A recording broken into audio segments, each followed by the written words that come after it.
Ya, vamos a continuar con el tema de la interpretación de la ley en materia tributaria.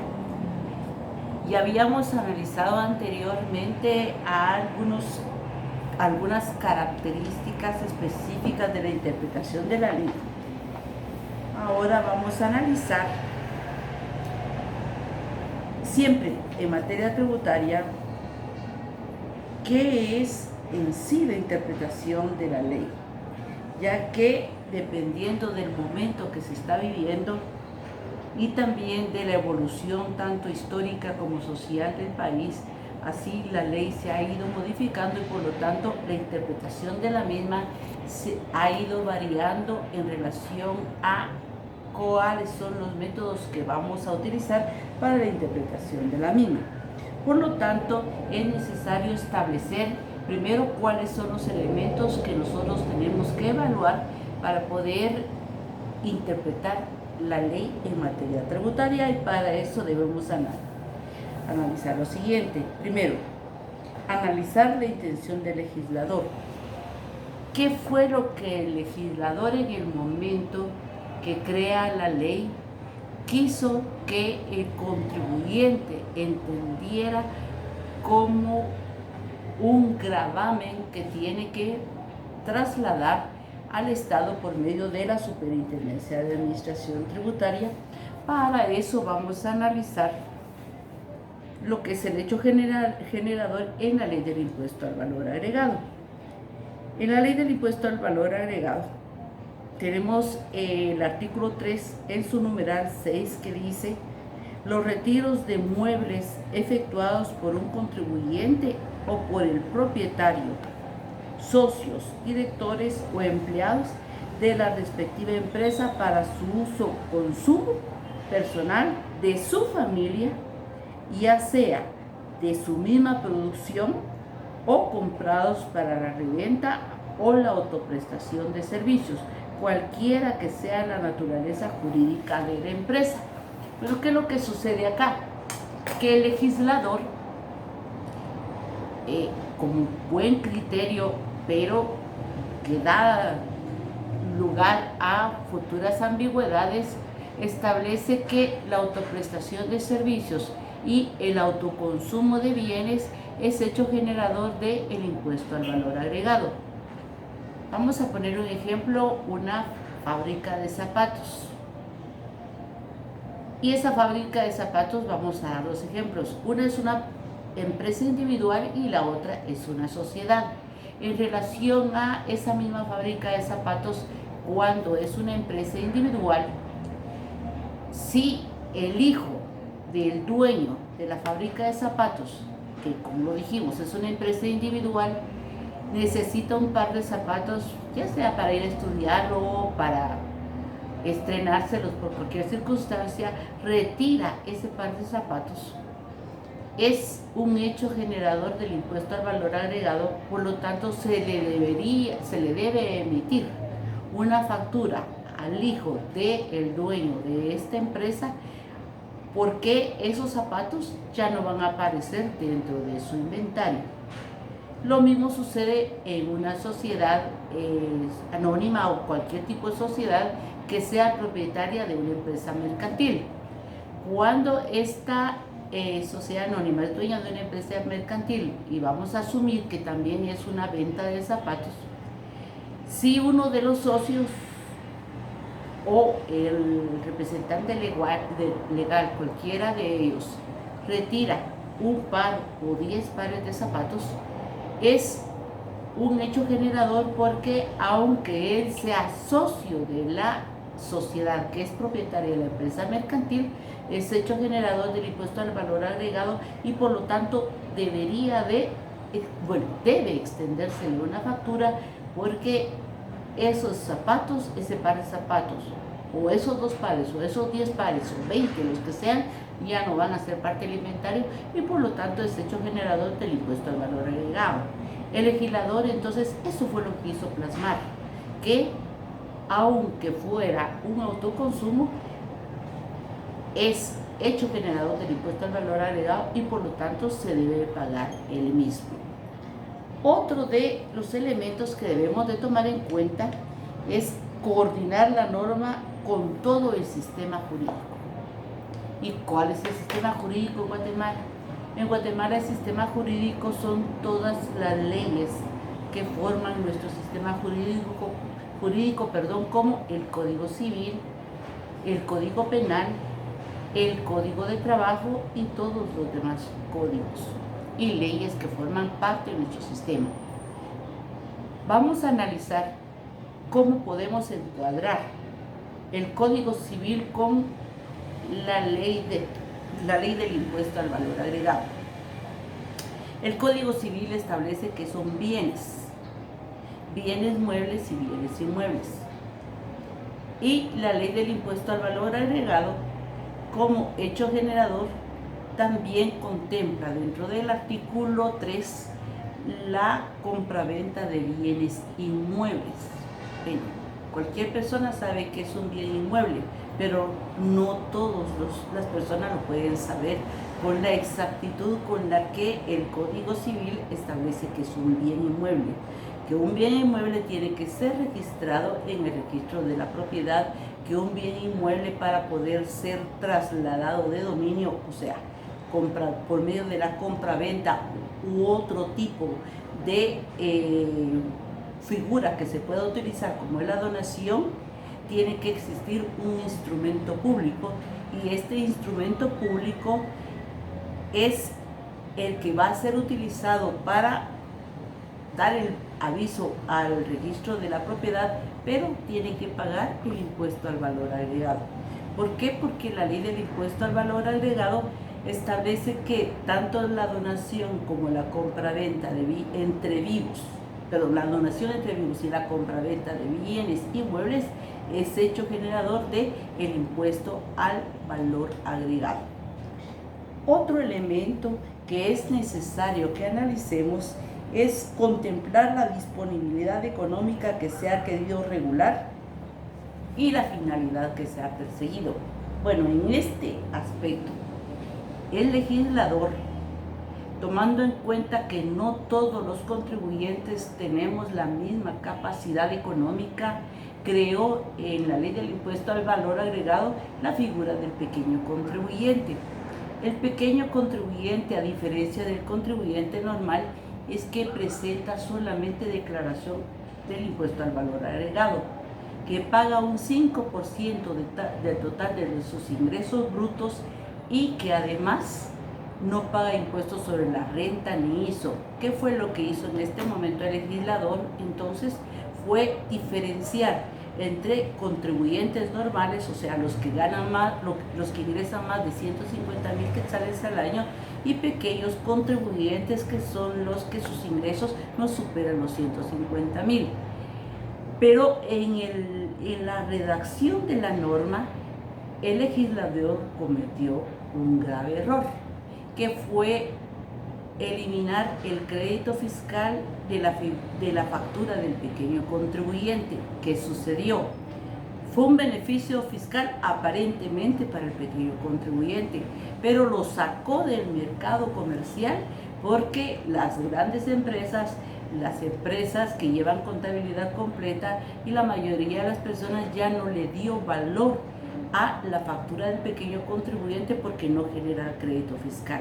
Y entonces, en ese sentido, prácticamente lo traslada a la economía informal y lo saca de el movimiento económico del país.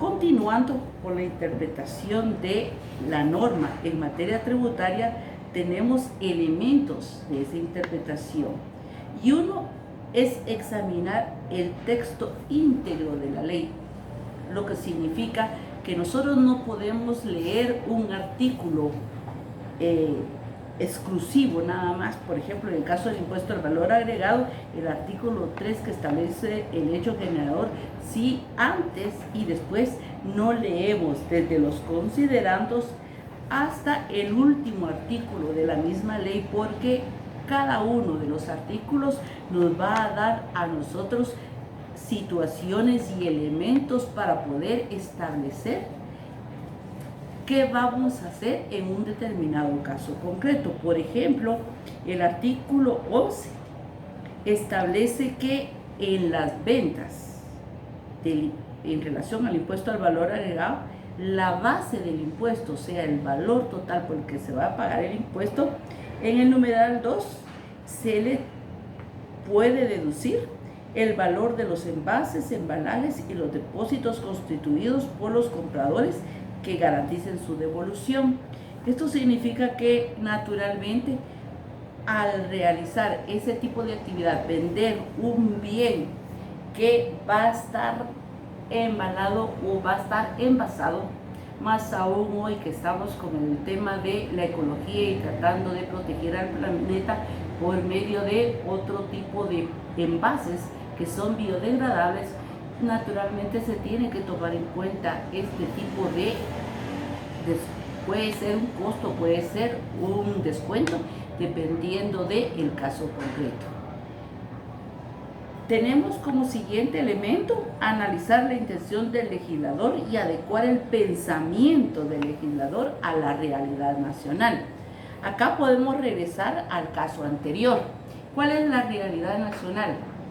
Que hoy estamos más conscientes de lo que es el planeta, que estamos más conscientes de la necesidad de cuidar el planeta y que además nosotros como país eminentemente natural, con una naturaleza muy rica y con mucha riqueza, tenemos que ser más conscientes de este tipo de situaciones, de la situación de los envases. Por ejemplo, hoy se está hablando que las bebidas fermentadas se va a tener que devolver el envase para que nos den la bebida y nosotros dejamos el envase en depósito como era anteriormente con las aguas gaseosas. Otro elemento necesario es coordinar la norma con todo el sistema jurídico, no solo con el tributario, principalmente con la Constitución Política de la República. La Constitución Política de la República porque no solamente nos da las bases de lo que es el sistema tributario, sino que también en la Constitución Política de la República nosotros encontramos los principios constitucionales de la tributación, como por ejemplo uno de los principios más importantes y que vamos a analizar posteriormente, el principio de confidencialidad, pero también el principio de reserva de ley que lo tiene contemplada nuestra Constitución en el artículo 239, que establece que solamente el Congreso de la República puede crear impuestos ordinarios, extraordinarios, arbitrios y contribuciones. Por lo tanto, nos está diciendo cuáles son los tributos que contempla no solamente la Constitución Política, sino que la legislación. Además, la Constitución nos da principios y garantías que nos pueden servir en el momento que éstas sean violentadas, tanto por la Superintendencia de Administración Tributaria o por algunos órganos jurisdiccionales. Posteriormente, tenemos contemplar las condiciones económicas que se han querido gravar y la finalidad perseguida por la ley. Acá tenemos un ejemplo muy importante de cuáles son las actividades que se han querido gravar y la ley del impuesto al valor agregado. El legislador, con mucha conciencia social, creó una exención de la compra-venta de los medicamentos para el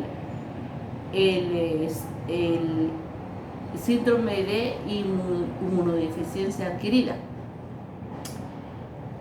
Con esto lo que hizo el legislador fue tratar de ayudar a las personas que sufren de este tipo de enfermedad, que como todos lo sabemos, el final es el deceso.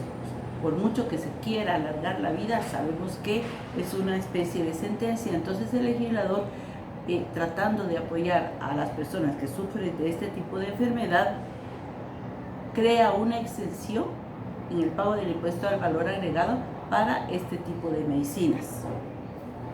Después nosotros encontramos utilizar toda la doctrina a su alcance por ser base fundamental de la ley. La doctrina es sumamente importante, ya que los aspectos doctrinarios en cualquier área del derecho nos dan a nosotros la base para establecer en la ley qué fue lo que quiso decir el legislador o qué fue lo que dijo. Por ejemplo, en aspectos doctrinarios tenemos nosotros suficientes doctrinarios que nos han definido, por ejemplo, qué es hecho generador, qué es sujeto pasivo, qué es base imponible, qué es tipo impositivo. Que estudiemos la doctrina es importantísimo para poder comprender e interpretar cada una de las leyes tributarias. Como siguiente, analizar los hechos concretos y relacionarnos con la doctrina y la ley. Eso es más que todo para el órgano jurisdiccional, que en sus sentencias, ustedes pueden analizar cualquiera de sus sentencias, hace mención de la norma, hace mención de la doctrina y también hace mención del caso concreto para poder establecer si el contribuyente tiene o no tiene razón cuando hace su reclamación. Eso sí, entonces no casa, sino que simplemente él lo que hace es tratar de establecer por medio de la doctrina, la ley, el caso concreto, si el contribuyente tiene razón o la Superintendencia de Administración Tributaria. Y por último tenemos el estudio y análisis de la historia de la ley que se busca interpretar, y en esto sí es sumamente importante y tal vez es uno de los más importantes, porque nosotros en este momento nos encontramos en el año 2019. Sin embargo, la Superintendencia de Administración Tributaria, porque la prescripción se haya interrumpido o porque haya sucedido cualquier circunstancia, puede muy bien auditar, fiscalizar, investigar la ley del impuesto sobre la renta, decreto 26-92, que dejó de estar vigente cuando entró la nueva ley del impuesto sobre la renta en el año 2013. El decreto 10-2012 fue el que creó la nueva ley del impuesto sobre la renta, que sin embargo aún nos sirve la ley del impuesto sobre la renta anterior, porque los casos pueden venir con la nueva ley del impuesto sobre la renta o con la anterior. Por lo tanto, debemos de utilizar esta ley como referencia también. Dentro de lo que es la interpretación de la ley, vamos a analizar el artículo 10 de la ley del organismo judicial, que es una ley macro para todas las áreas del derecho. Y la ley el artículo 10 de la ley del organismo judicial dice: las normas se interpretarán conforme a su texto, según el sentido propio de sus palabras, a su contexto y de acuerdo con las disposiciones constitucionales. Entonces, ¿qué hacemos nosotros en materia tributaria? Tenemos que analizar la ley conforme a su texto, lo que dice literalmente, el contexto que dio origen a la norma tributaria y además de eso, al sentido propio de sus palabras. Cuando el legislador, por medio del decreto 10-2012, modifica la ley del impuesto al valor agregado, modifica el código tributario, pero además crea una nueva ley del impuesto sobre la renta, nosotros para establecer todo eso tenemos que saber el texto, que es lo que establece la ley, el contexto histórico por el cual el legislador modifica, crea, mejor dicho, una nueva ley del impuesto sobre la renta, y era que la ley del impuesto sobre la renta anterior era una ley no solamente antigua, sino que estaba demasiado modificada y ya no cumplía con los estándares que debería de tener una ley del impuesto sobre la renta. O sea que todos esos elementos nos sirven a nosotros para poder interpretar la norma. Después nosotros tenemos los métodos de interpretación de la ley, porque anteriormente vimos los elementos